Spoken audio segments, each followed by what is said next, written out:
DM yang datang ke Hotman mengadu tentang pegawai Alfamart. Halo pegawai Alfamart, kamu hubungi saya, jangan takut, saya siap membela kamu gratis. Syedalun Hotman Paris siap memberikan bantuan hukum gratis pada pegawai minimarket Alfamart yang dituntut setelah memergoki pencurian coklat. Baru-baru ini viral video yang beredar adanya dugaan pencurian coklat di sebuah gerai Alfamart di kawasan Tangerang Selatan. Dalam video yang beredar terlihat pegawai Alfamart tersebut meminta maaf usai memergoki seseorang yang mencuri coklat.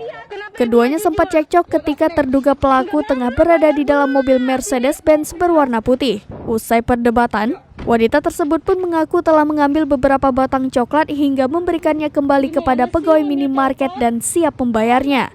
Kendati begitu, terduga pelaku tidak terima dengan hal tersebut sehingga salah satu karyawan Alfamart justru dituntut balik atas dugaan kasus UU ITE. Terduga pelaku membawa pengacara untuk menuntut balik sang pegawai dan harus meminta maaf di media sosial.